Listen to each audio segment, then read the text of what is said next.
오늘 설교 본문은 마태복음 5장 21절에서 24절입니다. 마태복음 5장 21절에서 24절 하나님의 말씀 봉독하겠습니다. 옛사람에게 말한 바 살인하지 말라. 누구든지 살인하면 심판을 받게 되리라 하였다는 것을 너희가 들었으나 나는 너희에게 이르노니 형제에게 노하는 자마다 심판을 받게 되고 형제를 대하여 라가라 하는 자는 공회에 잡혀가게 되고 미련한 놈이라 하는 자는 지옥불에 들어가게 되리라. 그러므로 예물을 제단에 드리려다가 거기서 내 형제에게 원망을 들을 만한 일이 있는 것이 생각나거든 예물을 제단 앞에 두고 먼저 가서 형제와 화목하고 그 후에 와서 예물을 드리라. 아멘. 하나님 말씀에 살인하지 말라라는 말씀이 있습니다. 그러면 이 말씀이 무엇을 뜻하는가 할 때에 실제로 사람을 죽이는 살인 이것만 금하는 것인가 이러한 생각이 듭니다. 그런데 그러하지 않고 성경에서 문자적으로 어떠한 표현이 있을 때 이 문자에만 갇히면 안 되고 이 문자가 속으로 어떠한 의미를 갖는가 이것을 알아야 한다라는 의미입니다. 그래서 살인하지 말라라는 것은 사람의 목숨을 끊어버리는 이러한 직접적인 행위만이 아니라 살인에 이를 수 있는 거친 표현 이러한 것도 살인에 해당이 됩니다.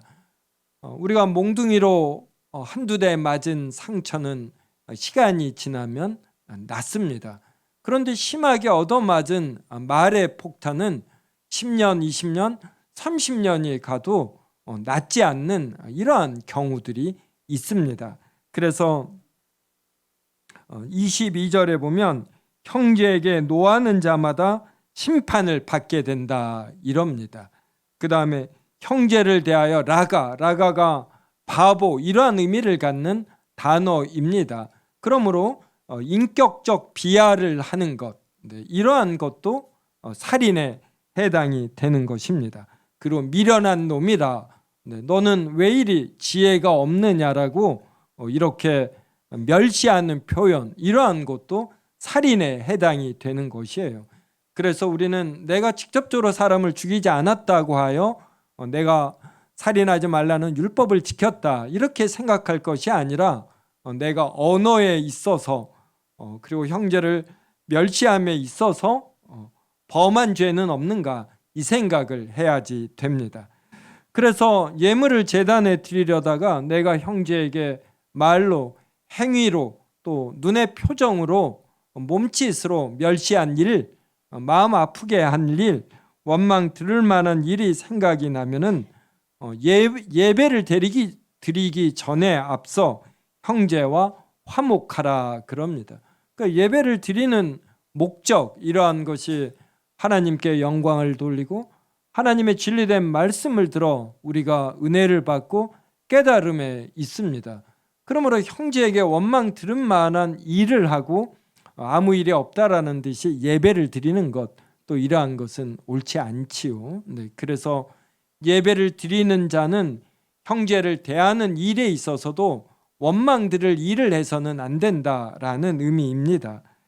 그 다음에 27절과 28절 저하고 한 절씩 읽겠습니다. 또 간음하지 말라 하였다는 것을 너희가 들었으나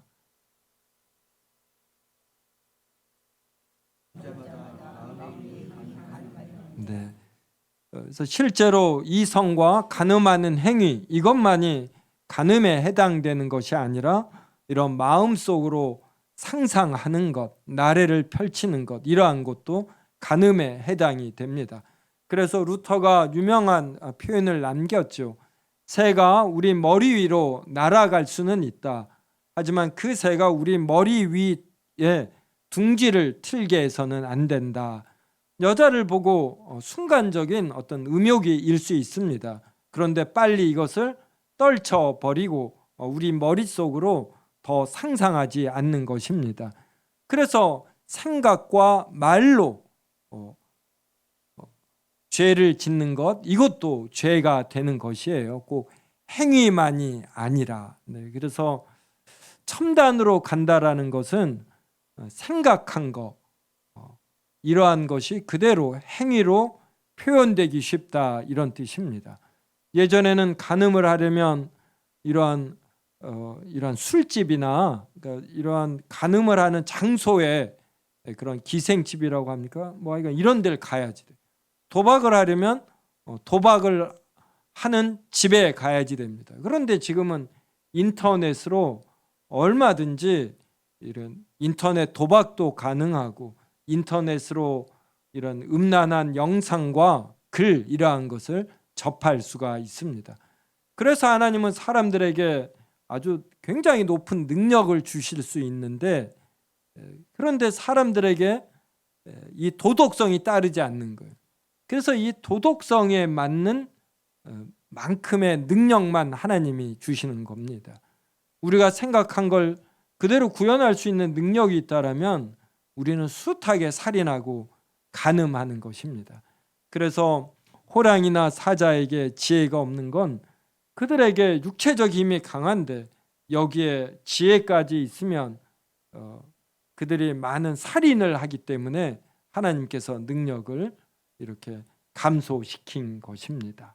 그래서 우리는 나에게 능력이 없는 것, 이러한 것을 생각하기보다 내가 거룩한가, 이것도 생각하셔야지 돼요. 그래서 이 성경 구절은 제가 이거 나눠 드렸죠. 이 유인물 중간쯤에 보면 둘째 나와요. 둘째.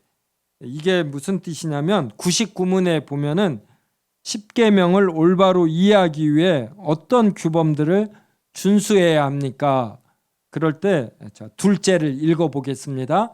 시작. 율법은 신령하여서 말과 행위와 본질만 아니라 이해, 의지, 감정, 그리고 영혼의 다른 모든 능력까지 알지니라. 네.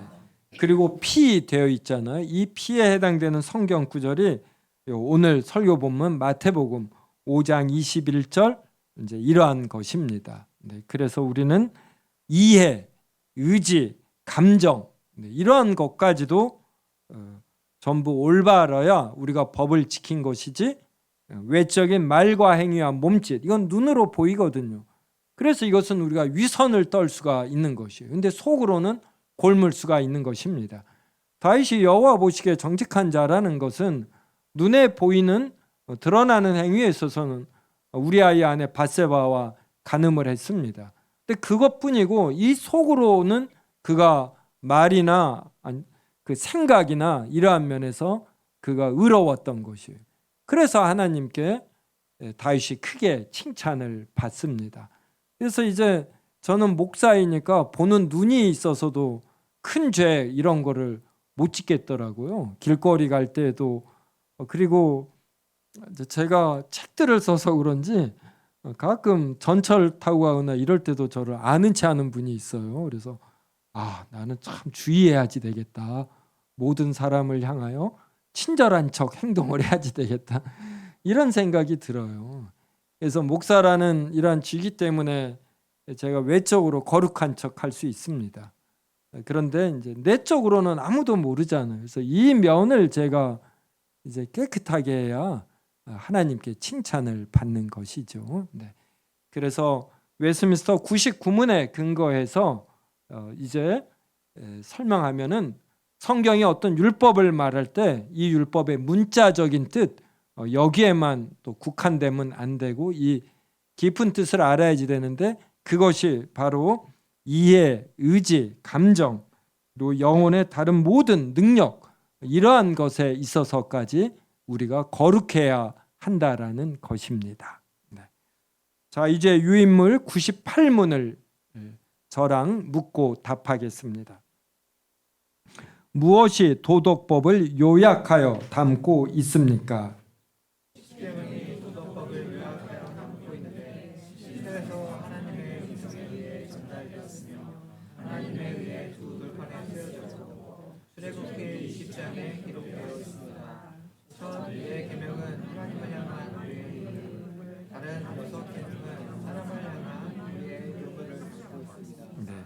그래서 찬송가 맨 앞에 보면은 주기도문과 사도신경이 있어요. 그리고 맨 뒤에 보면은 뭐가 있습니까?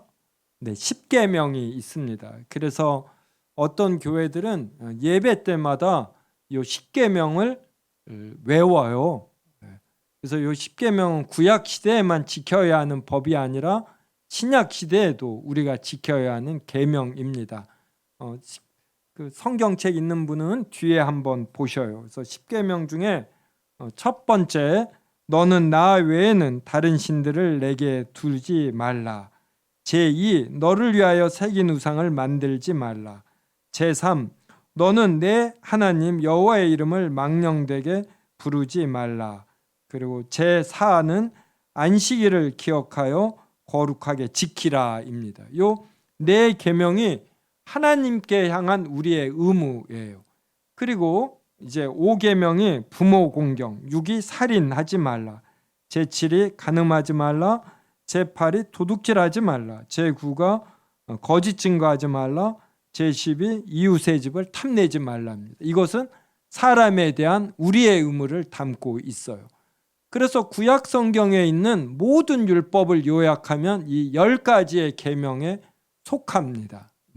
그래서 지금 이 시대를 살 때도 우리가 명심해야 할 것, 이게 바로 이 10가지 계명에 속해요. 특히 일반 민법이나 이러한 데에도 도도하게 흐르는 정신은 제5서부터 제10계명인 것이에요. 인생을 살아가는데 부모를 공경하는 것. 예수도 문자는 부모지만 본래의 의미는 바로 우리 위에 세워진 권위자를 포함하죠. 그래서 서희 초등학교에서 교사에 대해서 학부형들이 갑질을 했잖아요.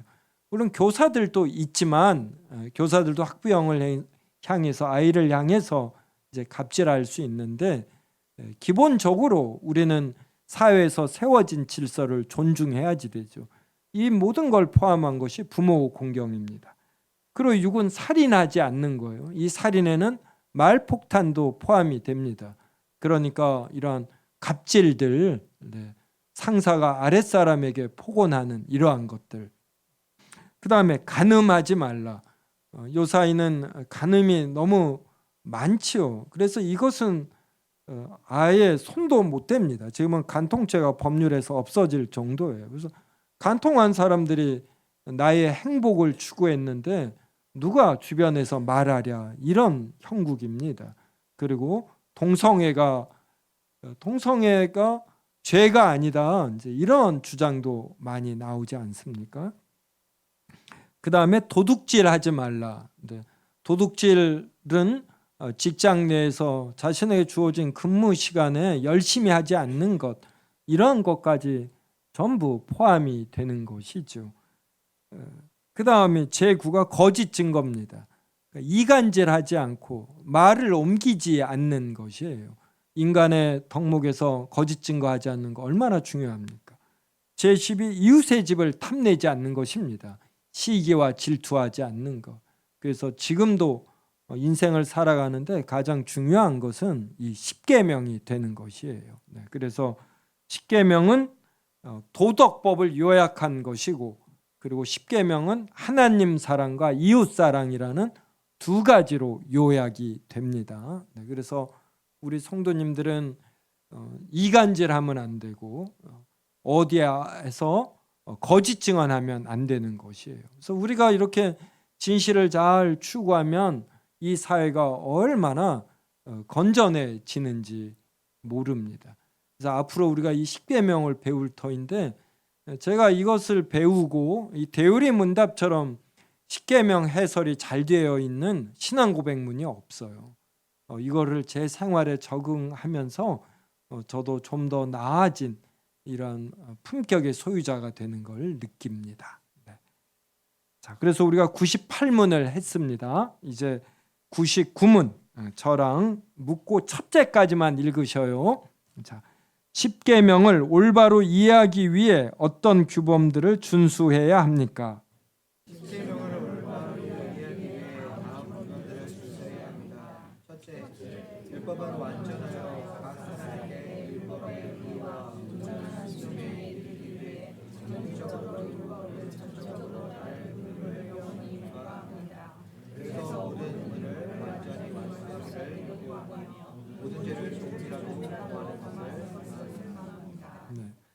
그러니까 이 땅에서는 금도 100% 금이 없어요. 100% 금이 되면 흐물흐물해지는 것이죠. 그리고 속담에 너무 깨끗한 물에는 물고기가 안 산다. 이런 속담이 가능합니다. 그런데 하나님 나라에서는 100% 순도를 요구하셔요. 거룩인데 100% 거룩하기를 요구하는 것입니다. 그런데 사람들 중에 모든 율법을 100% 지킬 자가 없거든요. 생각에 있어서까지 죄를 안 짓는다. 이것은 불가능해요. 새는 항상 우리 머리 위를 지나다니기 마련입니다. 우리는 좋은 물건을 보면 이걸 갖고 싶어요. 이게 견물생심이잖아요. 왜 우리가 이렇게 되었는가? 본성이 부패하기 때문에 그냥 좋은 걸 보면 이걸 남들과 나눠 써야지. 이게 아니라 내가 가져야지. 이런 생각을 갖는 것입니다.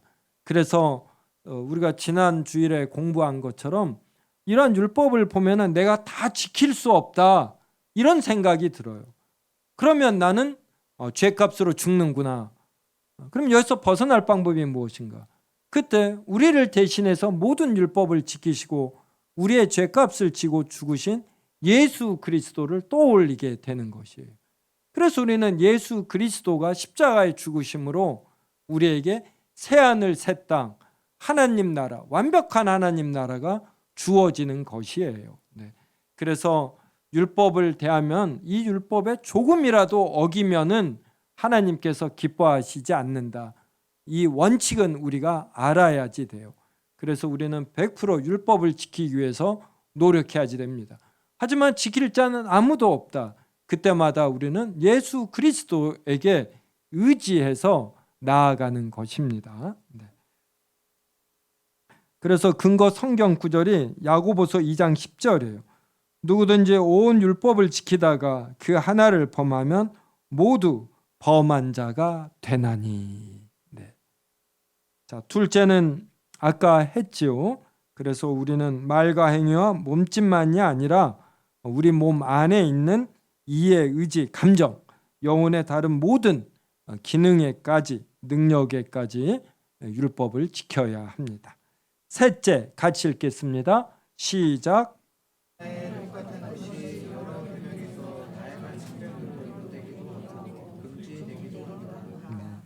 또 골로새서 3장 5절 보면 그러므로 땅에 있는 지체를 죽이라. 곧 음란과 부정과 사욕과 악한 정욕과 탐심이니 탐심은 우상 숭배니라. 그리고 아모스 8장 5절은 너희가 이르기를 월삭이 언제 지나서 우리가 곡식을 팔며 안식일 언제 지나서 우리가 밀을 내게 할고 에바를 작게 하고 세계를 크게 하여 거짓 저울로 속이며. 예전에는 이런 균형을 잡는 저울들을 많이 사용했어요. 저도 서울에서도 이런 시장에 가면은 지금과 같은 저울이 나오기 전에는 쌀집 같은 데서는 한말, 돼 뭐 이런 거 사용하고 이렇게 막대 저울이라 이런 것도 사용한 거 본 제가 기억이 납니다. 그때 이 추를 거짓으로 속이는 것이에요. 그리고 안식일에는 장사를 하면 안 되는데 빨리 안식일이 지나서 우리가 밀을 팔고 이러는 거예요. 그러니까 이러한 것들이 모두 다 골로새서 3장 5절이 말하는 탐심에 해당이 된다는 것이에요. 그래서 골로새서 3장 5절에서는 탐심은 우상 숭배다 이렇게 해서 탐심을 갖지 말라라고 말하고, 아모스 8장 5절은 월삭과 안식일이 빨리 지나서 장사를 하고 싶다 이것을 말함으로써 이 마음속에 물질에 대한 욕심 갖는 것을 경계하게 한다 이런 뜻입니다. 또 디모데전서 6장 10절 보면 돈을 사랑함이 일만하게 뿌리가 되나니 이것을 탐내는 자들은 미혹을 받아 믿음에서 떠난다. 그래서 돈을 사랑하는 것 이게 일만하게 뿌리구나. 그렇다면 대부분의 사람들은 무슨 일을 결정할 때 나에게 이득이 되는가, 이것이 내가 돈을 버는데 도움이 되는가 이 생각을 하는구나, 이제 이런 걸 알아야지 돼요. 그래서 다른 사람들의 행위를 이해할 때 저 사람이 저 행위를 하는 것은 저게 돈에 있어서 도움이 되기 때문이겠구나, 이제 이러한 관찰력을 가져야지 됩니다. 그래서 우리가 돈이 되는 일을 한다 이것이 아니라 우리가 남들을 배려한다라면 그들이 기본적으로 인생을 살아가는데 돈이 필요하고 돈을 좋아하니까 이러한 면에서 배려할 줄 알아야 하는 것이에요. 우리 노회에 두 번째로 큰 교회인가 이걸 담임했던 목사님이 계십니다. 그분이 선배님들이 원로 목사님이나 이런 분들이 그러더래요. 목사 잘 하려면 인사 잘하면 된다고, 인사. 그래서 노회 가면 선배 목사님들에게 자신이 90도로 굽혀서 인사를 했대요. 근데 나중에 깨닫고 보니까 이게 작은 선물로 대접할 줄 알고 식사도 대접해야지 된다는 이거였다라는 것이에요. 자기는 그걸 모르고 90도로 인사만 했다라는 것이죠. 그 목사님이 이제 크게 이렇게 깨달은 것이에요. 그래서 이제 이 말씀은 우리가 탐심을 경계하지 된다 이 뜻이 되면서 대부분의 사람은 돈에 관심이 있다. 그래서 이것을 배려하지 않고 누구를 사랑한다라고 말하는 것, 이것은 옳지 않다. 그리고 이 사회가 작동되는 원리도 돈에 있다. 이러한 관찰력을 가지면서 그래서 이렇게 돈이 사회에서 중요한 역할을 하지만 나는 이 돈을 인해서 하나님을 제대로 섬기는 일에 있어서 후퇴가 없게 하겠다.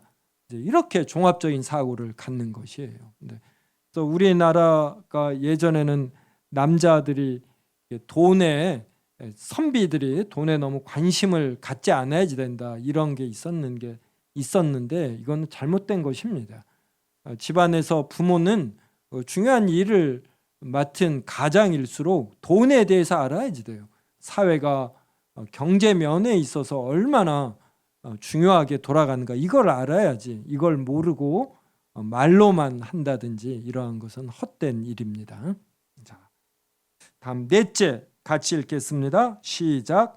어떤 의무를 명령하는 곳은 죄를 금하며 어떤 죄를 금하는 곳은 그와 반대되는 의미를 명령하듯이 어떤 약속을 덧붙인 곳은 그와 반대되는 경고를 포함하며 어떤 경고를 덧붙인 곳은 그와 반대되는 약속을 포함합니다. 그러니까 어떤 의무를 명령해 부모를 공경하라. 그러면 이것은 부모를 공경하지 않는 건 죄로서 금한다 이런 뜻이에요. 그럼 너무나 당연한 내용을 이렇게 이제 말을 했습니다. 그래서 율법을 이해할 때 이 율법이 명령하는 것은 무엇인가 이런 측면에서 이해를 하고 동시에 이 율법이 금지하는 것은 무엇인가 이런 측면에서 이해하라 이런 뜻입니다. 이것은 앞으로 공부할 때 이 항목들이 나오니까 자연히 알게 됩니다. 그래서 그 밑에 성경 구절 보면 출애굽기 20장 12절이 내 부모를 공경하라 그래요. 그 다음에 잠언 30장 17절은 아비를 조롱하며 어미 순종하기를 싫어하는 자의 눈은 골짜기의 까마귀에게 쪼이고 독수리 새끼에게 먹히리라. 여러분 살벌하죠.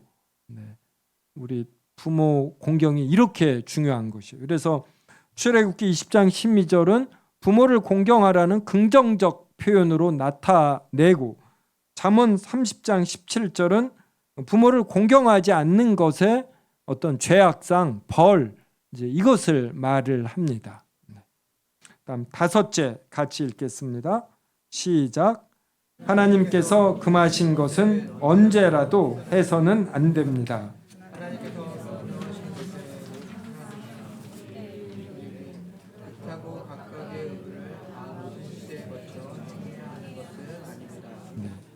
이렇게 살인하지 말라, 간음하지 말라 이렇게 금하신 건 언제라도 해서는 안 됩니다.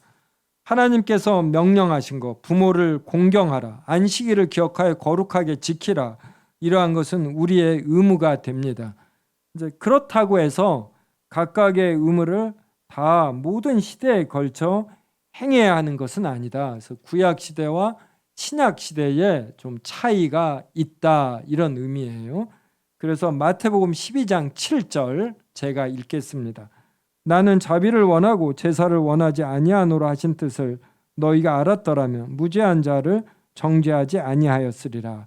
이 말씀을 예수님이 하셨는데 제자들이 안식일에 밀밭 사이를 지나가다가 배가 고파서 그 이삭을 잘라서 먹었습니다.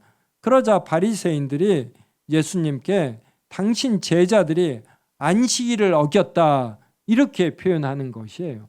그래서 구약 시대에는 이러한 안식일을 지키는 것이 신약 시대보다 조금 더 문자적인 의미에서 더 엄격하였습니다. 그런데 또 이 신약 시대에 와서는 이 안식일을 예수 그리스도가 완성하셨거든요. 그래서 이 일요일을 주님의 날이라 해서 우리가 지킵니다. 그래서 본질에 있어서는 같지만 지키는 형식에 있어서는 좀 문자주의에서 이렇게 좀 벗어난 면이 있는 것이죠. 그래서 바리새인들은 안식일이 오히려 자비를 행하는 이제 이러한 측면이 있는데 이것은 보지 않고 문자에 빠져서 안식일에는 무조건 일을 해서는 안 된다. 이 관점만 본 것이에요. 배가 고픈 사람이 안식일에 어떻게 해야 안식을 취합니까? 먹어야지 되는 것이에요. 배고픈 사람은. 피곤한 사람은 잠을 자야 하는 것이고.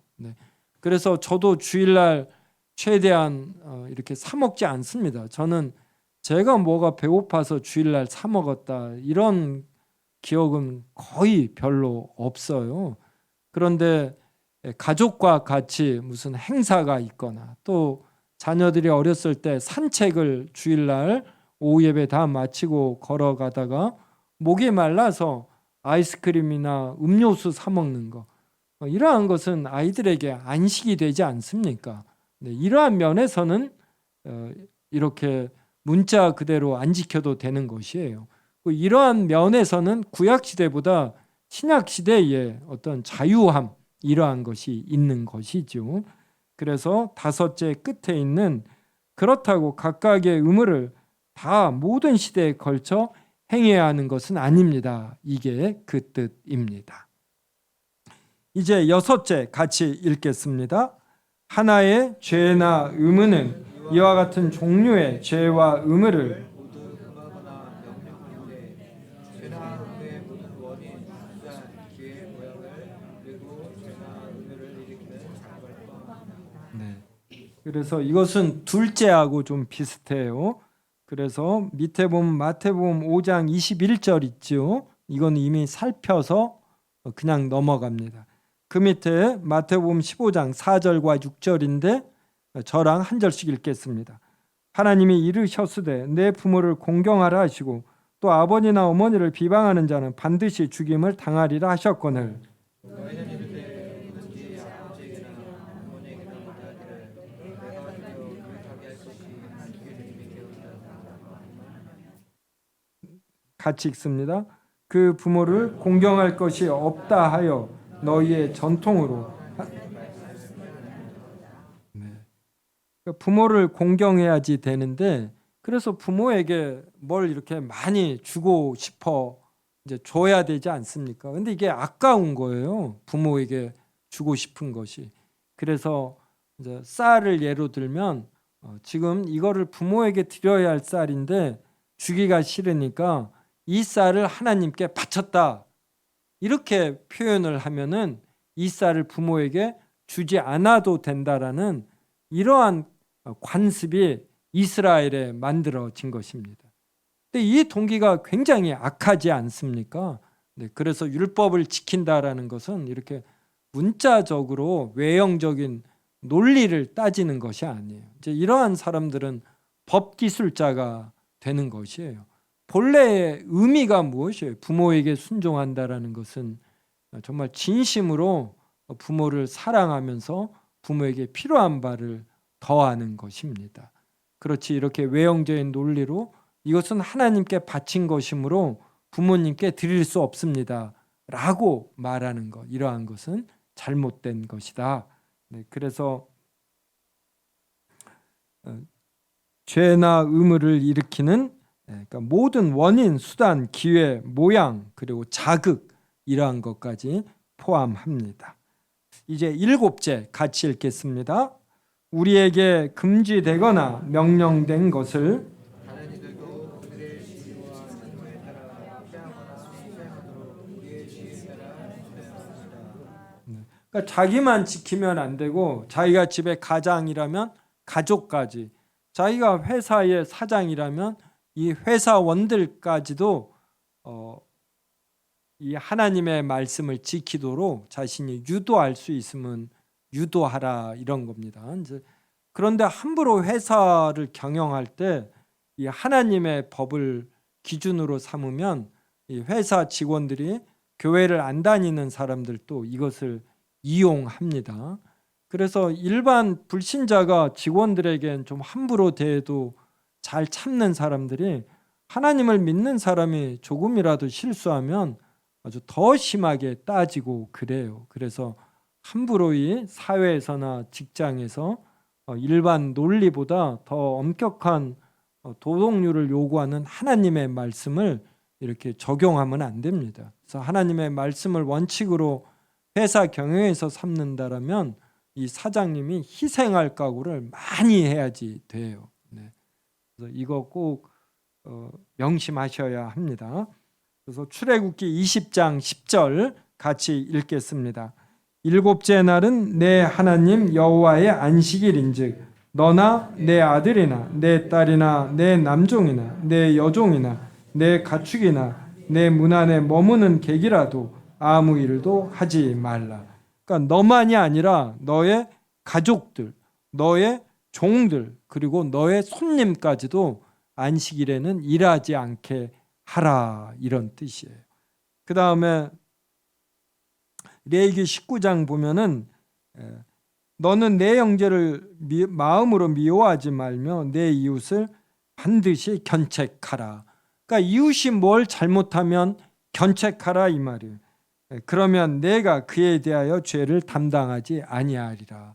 그러니까 자식이 죄를 지으면 자식을 잘 교육을 못 시킨 부모의 책임이 되는 것입니다. 그러니까 자식이 출가하기 전까지는 부모에게 이런 자식 교육의 책임이 부과되는 것이에요.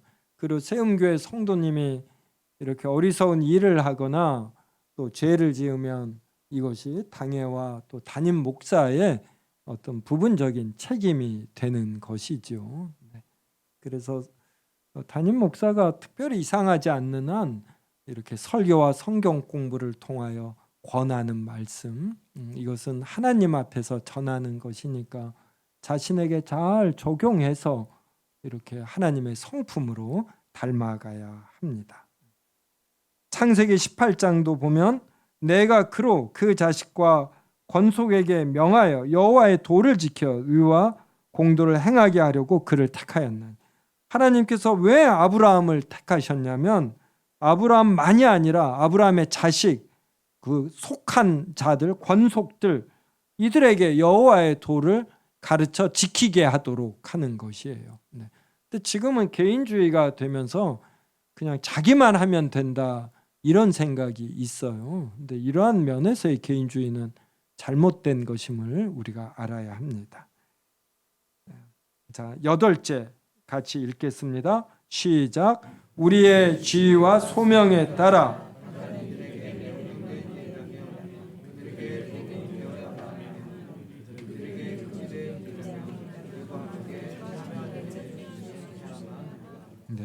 그 밑에 고린도 후서 1장 24절 같이 읽습니다. 우리가 너희 믿음을 주관하려는 것이 아니요 오직 너희 기쁨을 돕는 자가 되려 함이니 이는 너희가 믿음에 섰음이라. 자기가 교사여서 학생들에게 뭘 하라고 명령을 했습니다. 그럼 이 명령이 그들에게 도움이 되어야지 돼요. 또 무엇을 하지 말라 이렇게 금지시켰으면 자신도 그들과 함께 이 일을 하지 않도록 조심해야지 된다, 이러한 뜻입니다. 그래서 바울이 고린도 교회 교인들에게 이제 편지를 썼는데 이거는 그들을 이렇게 주관하려는, 위에 서려는 것이 아니라 이들의 기쁨을 돕는 자가 되려고 하는 것이에요. 그 밑에 디모데전서 5장 제가 읽습니다.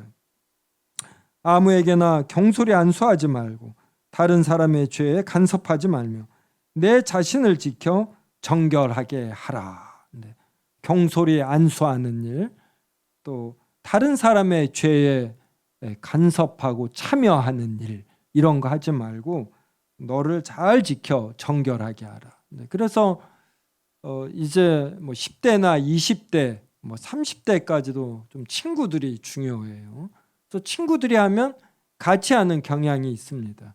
그때도 하나님의 말씀에서 크게 어긋나는 것들이 있다라면 자신은 여기에서 이렇게 빠져나와 이런 행위를 하지 않는 거, 이런 것들이 필요로 합니다. 그래서 이런 분별력이 있어야지 돼요. 그리고 우리나라는 좀 감성적, 감정적인 것이 있어서 여러분 친구가 자기와 동일시 될 수 없습니다. 절대로 이 정도로 깊게 나아가지 마셔요.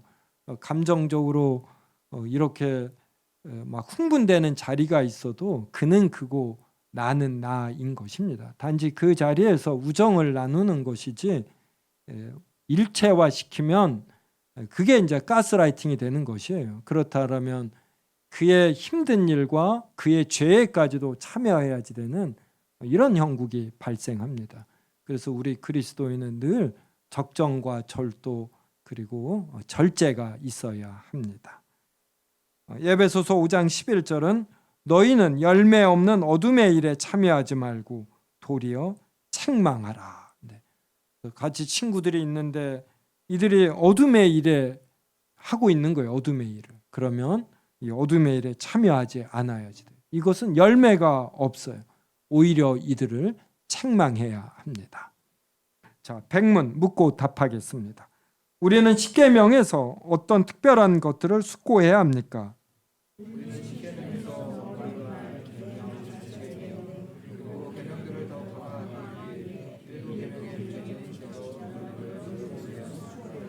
네, 이게 무슨 말이냐면 이제 찬송가 뒤에 있는 십계명을 보셔요.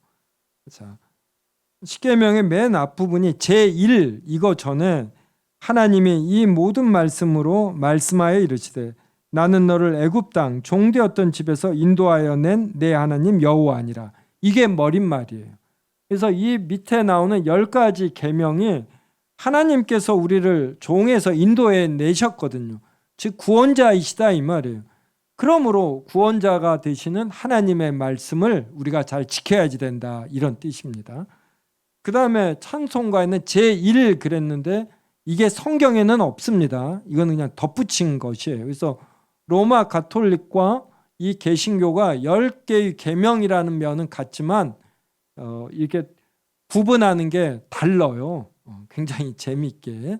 네, 그래서 제1, 제2, 제3은 사람들이 붙인 것입니다. 그 다음에 제2도 보면은 굵은 글씨 있고 끝에 있는 한 문장은 좀 작은 글씨로 되어 있을 거예요. 이게 일종의 약속입니다. 또 제3도 봐요. 아니 제5를 보십시오. 제5가 명백한데 제5는 내 부모를 공경하라예요. 이게 십계명의 내용이에요. 그 다음에 이것을 더 잘 지키도록 약속이 붙어 있어요. 이게 그리하면 내 하나님 여호와가 내게 준 땅에서 내 생명이 길리라. 그래서 십계명은 머릿말 그리고 십계명 자체의 내용 그리고 이 내용을 잘 지키도록 주어진 약속과 논리 이렇게 되어 있습니다. 이건 이제 다음 주서부터 제1계명 그러니까 머릿말 제1계명 살펴보면서 구체적으로 보도록 하겠습니다. 이제 한두 문장 더 말씀드리고 설교를 마치겠습니다. 율법은 절대로 우리를 올가매는 것이 아니에요. 이것은 이 땅을 살아가는데 우리가 걸어가야 할 길, 등불이 됩니다. 하나님의 형상으로 지음을 받은 자가 어떻게 살아가야지 되는가? 사람과 사람이 있을 때 그때 거짓 증언을 하면 안 되는 것이에요.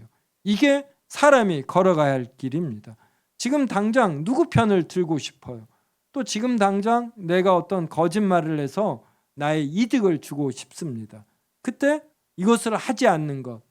지금 당장은 하지 않으면 어떤 이득이 없지만 시간이 지나면 이득이 있는 것이에요. 근데 이것처럼 계명은 우리를 자유롭게 하는 길이고 등불이고 하나님의 영원한 성정이 들어간 줄 알고 우리가 마음과 정성과 힘을 다하여 하나님 말씀 묵상하고 지킬 수 있기를 바랍니다.